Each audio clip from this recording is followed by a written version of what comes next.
Eastern states కానీ, చిన్న states, అలాగే హిల్లీ టెరైన్స్ ఎక్కడెక్కడైతే ఉన్నాయో వాటికి కూడా ఉడాన్ స్కీమ్ ద్వారా హెలిప్యాడ్స్ను కూడా నిర్మించడానికి ఈ యొక్క స్కీమ్లో ఒక అంశం కూడా పెట్టడం జరిగింది. అది ఖచ్చితంగా ఆ ప్రాంతాలన్నిటికీ కూడా చాలా ఉపయోగపడుతుందని కూడా ఈ సందర్భంగా తెలియజేస్తున్నాను.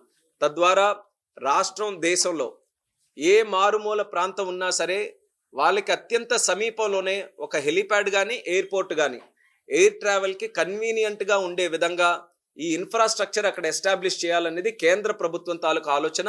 దాని పరంగా భవిష్యత్తులో ఈరోజు ఆల్రెడీ ఒక విజన్, ఒక క్లారిటీ మాకు బడ్జెట్ ద్వారా వచ్చింది కాబట్టి దాన్ని ఒక ఇండికేషన్గా తీసుకొని భవిష్యత్తులో మరింత పక్కా ప్లానింగ్తో ఎయిర్ ట్రావెల్ నెట్వర్క్ని దేశంగా ఇంకా పటిష్టం చేస్తాం. ఈరోజు 3rd లార్జెస్ట్ డొమెస్టిక్ మార్కెట్గా ప్రపంచంలో ఉంది. అది నంబర్ 1గా తయారు చేయాలనేది ప్రధానమంత్రి గారి తాలూకు ఆలోచన.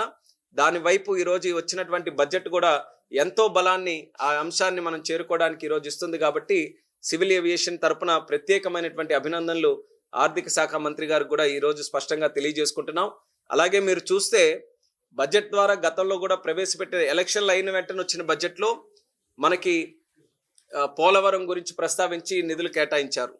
అలాగే అమరావతికి సంబంధించి సుమారు 15,000 కోట్ల రూపాయలు, తద్వారా చంద్రబాబు నాయుడు గారి తాలూకా పర్సూయింగ్తో మరొక 16,000 కోట్ల రూపాయల హడ్కో నుంచి కూడా అమరావతికి సంబంధించి నిధులు తీసుకొని రాగలిగాం.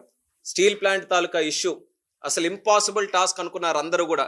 కానీ చంద్రబాబు నాయుడు గారు ఆయన ఎప్పుడు ఎక్కడికి వచ్చినా సరే ఒక ప్రయారిటీ ఎజెండాగా అది తయారు చేసుకొని, మరి కుమారస్వామి గారు కానీ, సీతారామన్ గారు కానీ, అలాగే ప్రధానమంత్రి గారు కానీ ఎవరికి కలిసినా సరే ఇది నాన్ నెగోషియబుల్, ఇది ఖచ్చితంగా మనం కాపాడుకోవాలి, ఇది ఆంధ్రుల తాలూకా ఆత్మగౌరవానికి సంబంధించినటువంటి అంశం అని చాలా స్పష్టంగా తెలియజేస్తూ 7 నెలల్లోనే చరిత్రలో ఎప్పుడూ లేని విధంగా 10,500 కోట్లు సుమారు స్టీల్ ప్లాంట్ కూడా ఈరోజు సాధించుకున్నామనంటే అది ఎన్డీఏ ప్రభుత్వం తాలూకా ఘనత అనేది కూడా ఈ సందర్భంగా తెలియజేసుకుంటున్నాను.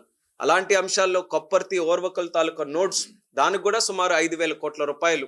అలాగే బల్క్ డ్రగ్ పార్క్ నక్కపల్లిలో, అలాగే ఇన్వెస్ట్మెంట్స్ని కూడా మనం లెక్క పెడితే ఈరోజు బీపీసీఎల్ తాలూకా రిఫైనరీ, అలాగే గ్రీన్ హైడ్రోజన్ ప్రాజెక్ట్, అంటే 7 నెలల్లోనే ఎన్డీఏ ప్రభుత్వం తాలూకా అచీవ్మెంట్స్ ఏవైతే ఉన్నాయో ఎప్పుడు కూడా నా భూతో నా భవిష్యత్ అన్న విధంగా ఆంధ్రప్రదేశ్ రాష్ట్రంలో జరిగాయి.